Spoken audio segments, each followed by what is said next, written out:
number one between the two of us is Christian McCaffrey. Even though last year Josh Jacobs was the leader in standard league scoring, he was only the leader by 2 points. And that's because he had 340 attempts, and he had one single game where he put up 42 fantasy points, purely because he had 229 rushing yards on 33 rushes.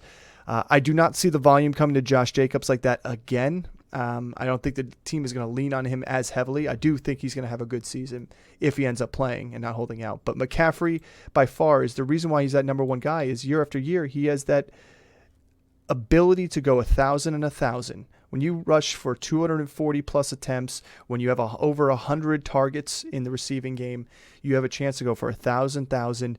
And that being said, he only had 8 rushing touchdowns. He had 5 receiving. I think that number is going to even go up higher. Like 8 to me is a low number for him rushing touchdown wise, and 5 to me is a solid number for receiving for a running back.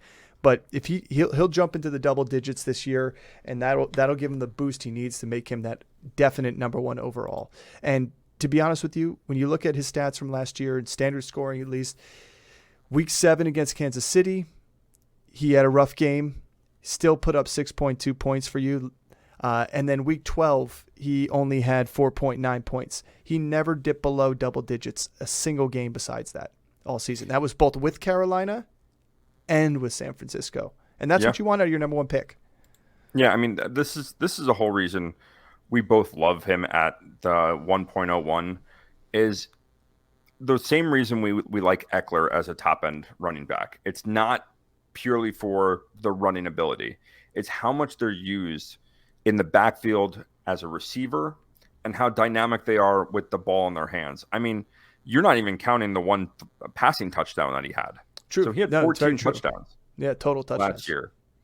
And yeah, I agree that number goes up. Like of all these top end running backs, all right, you look at McCaffrey, Eckler, Henry, Chubb, Barkley, Jacobs. What offense do you like best out of that? And it's San Francisco. San Francisco is the best offense out of all of them.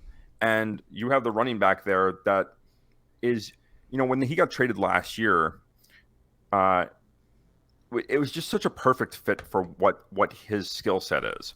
He's used out of the backfield. He can get into the zone scheme running. They have athletic offensive linemen. Even though they lost some offensive linemen in the last 2 years, I still think that the whole scheme revolves around athletic guys at the guard position, at the tackle position. And they got, the best offensive tackle in football, probably the best athlete in football with Trent Williams. But they have they use McCaffrey like they wanted to use Debo. When we saw the 6-game stretch 2 years ago from Debo, how he was used out of the backfield as a runner, that McCaffrey is better than him. He's creates better mismatches. He's a better receiver out of the backfield. He can run the ball more effectively. Now, don't get me wrong, Debo is really talented, but you're going to see packages with Debo, Elijah Mitchell, and McCaffrey in there, and who's going to be lining up where. And because we like this offense, you have to love the running back there. I agree. He's a 1,000 guy, potential of a 1,000 guy. Well, I think he would have had 1,000, in my opinion, had Carolina gotten him off to a hotter start. If he started the full season with San Francisco, the potential was there. I mean, he's finished with 741 receiving yards. He wasn't far from getting 1,000. He had 1,100 rushing yards. So it was there. To me, could he have made up that 250 passing yards in 8 weeks with Carolina, I think it was? Yeah. I think so. I think easily. I mean, you break down that math, it's pretty simple for him to do that.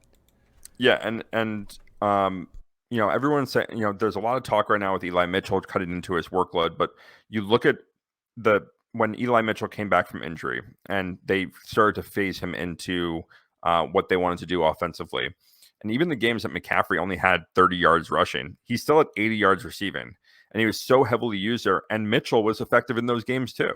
So I don't see why they can't both be used. No. And you saw Kittle being used. And you saw Ayuk being used. The odd man out was Debo. Well, that's why I put him as my bus candidate this year. Yeah, I think he's still going to be I think they may try and use him a little bit better, a little bit more, be more effective because he is dynamic. But I think that it's going to come in the passing game. I think his years in San Francisco being that rushing threat in the red zone are gone because they don't need it. Oh, for sure. They don't need it.